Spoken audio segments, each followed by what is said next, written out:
Hey guys, welcome back. Another episode of Banish the Doubt. This right here, I'm starting to teach this. If any of you have been watching my videos for a while and are subscribers, and maybe you're having some challenges, and I know some of you talked about, you've been manifesting and things aren't working out.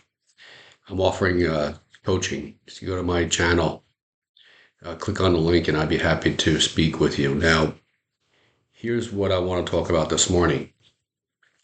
This is our subconscious mind. This is the programming that starts out from when we were little children. Okay, these arrows represent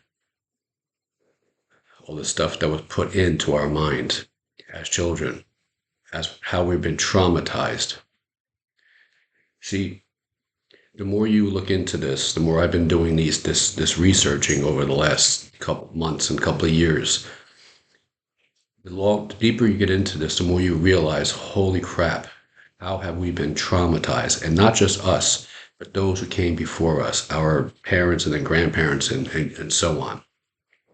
I told you a story a couple of videos ago about my grandparents and how when they would have an argument, my grandfather would go around closing all the windows in the apartment. My grandmother would go around opening them all up. Why? Because my grandfather was conditioned that you don't want to let anybody else know about what's really going on inside here. My grandmother said, well, no, everybody argues. But why does everybody argue?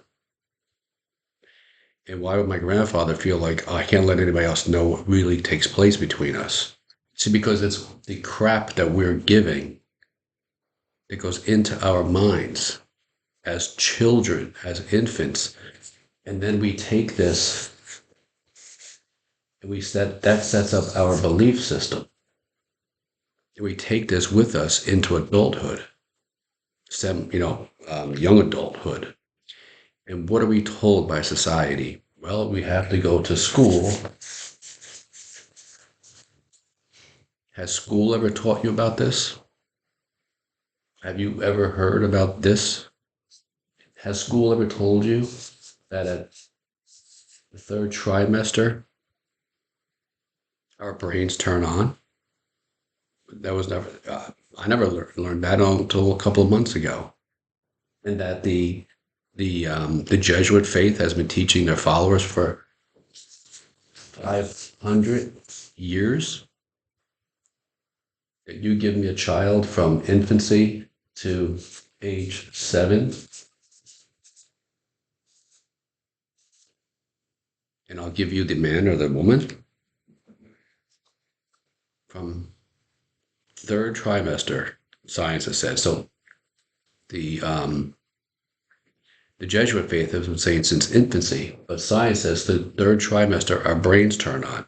So our brains start getting all this nonverbal between mom and dad. What was the relationship like, your parents? What were the conversations about money and about society and about how you handle situations in your life when problems arise? How do you handle issues between two people?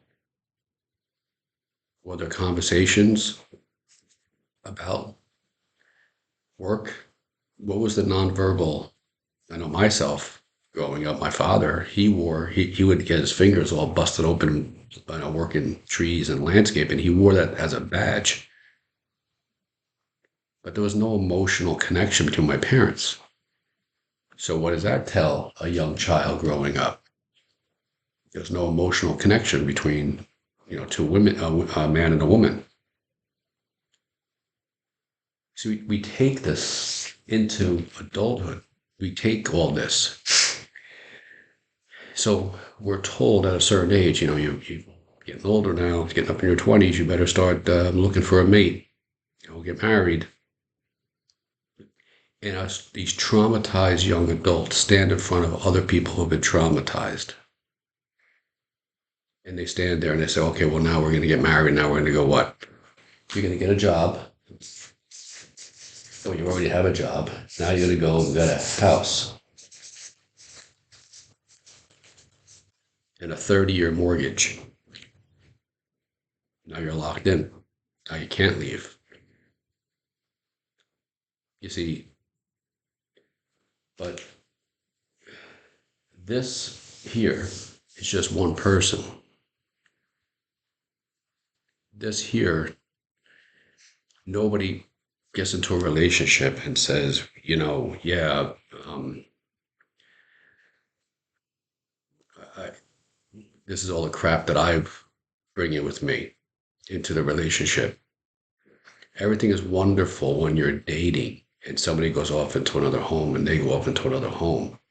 But then when you move into the house together, the guy brings all of his junk, the girl brings all of her junk into the relationship, into the home.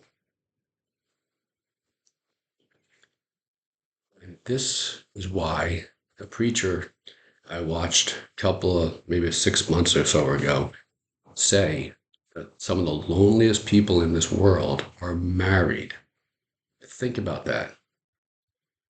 This is a man who, at that point, I think he may have been passed on at this point, has been counseling people for years and decades. And he says some of the loneliest people in this world are married people. Well, if they're the loneliest people and they're bringing children into this world, and these children are learning these nonverbals, you see, this is the belief system. And then what happens is, and if this is any of this is resonating with you and you would like some personal one-on-one coaching, go to my channel. I'd be happy to speak with you. These beliefs turn into thoughts, unconscious thoughts.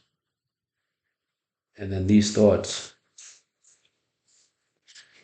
lead to our feelings, emotions, and attitudes or actions towards our life. And if some of the loneliest people in this world are married, well, then how are they feeling? What are their emotions like? And what's going on inside? And then these feelings, emotions, and attitudes or actions lead to results, which then reinforce the beliefs that came with them, that stays with them all their life. Where I work, it's a very large corporate building. And I gotta tell you, every single day I go outside, a couple times a day I go outside to just be with my thoughts and kind of get away from everything inside. And the smell of the marijuana is everywhere. It's like a cloud that hangs over the cars in the parking lot. And these young kids are driving after they take it, they smoke it, they drive. But society has said this is how you deal with your situation. This is how you deal with all the crap. The traumatized kids are driving around stoned, high, getting behind the wheel of a car, with their cell phone in their hand, and they're driving and they're looking at their cell phone. It's because this is the stuff they're not happy. So this is what we learn as children. It's what we bring with us into adulthood. And the discipline is understanding this, but then learning how to deal with this. Getting with your thoughts. You may have heard me say a couple of videos ago that there was a study done, I think it was at a university, and they took these young adults, guys and girls, and they said, you have two options. One is to sit alone with your thoughts for 10 minutes. The other option is to give yourself an electric shock. 60 or 70% of the attendants said they would give them, I think the girl said, or 70% of them said they would rather give themselves a shock, electric shock, than sit alone for 10 minutes with their thoughts. And 70% or whatever it was of the guys, it doesn't matter what the percentage is. Why isn't that all 100% doesn't say, okay, fine, I'll sit here for 10 minutes and just be quiet and listen to because it's the thoughts. It's all this stuff that they don't want to deal with. And if they don't want to deal with this, then they're going to a job where they're going to work for the next 30, they're going to go into a relationship and sit in a house. Well, if they don't want to deal with themselves, then why are they getting into a relationship? I'm saying this is why we're talking about being traumatized.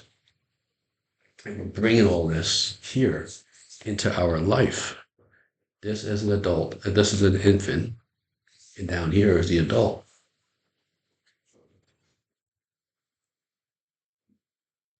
This is why.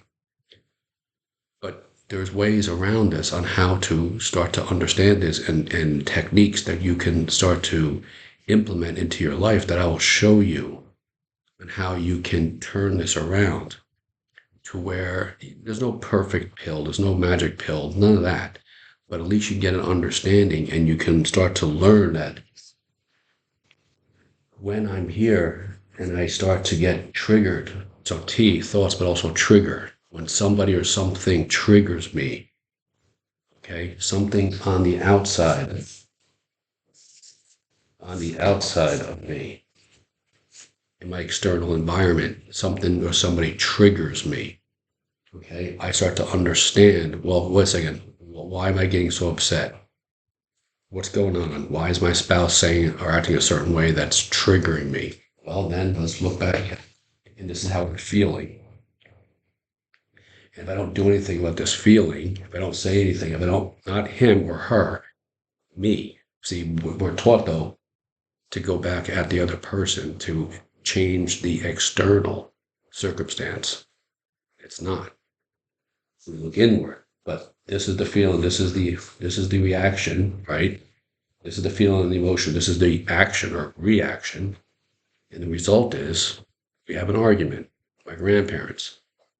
And the result of that argument, then the belief system of the children that we are raising, because they can't say anything, they don't say anything. Children are going to say, hey, mom and dad, time out here. What's going on? You, mom, you, dad, you should go alone with your thoughts and sit and think about what's going on here and why is this, they don't.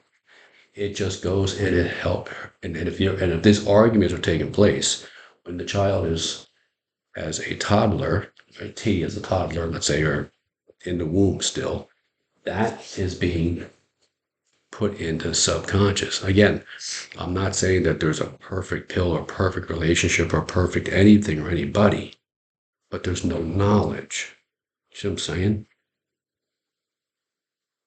Again, if you would like some personal coaching on this, go to my channel and click on the link. I'd be happy to speak with you about this. If you're watching this video and any of this is resonating with you, and you haven't subscribed, hit the subscribe button, hit the notification bell so you get all of my videos. But learning this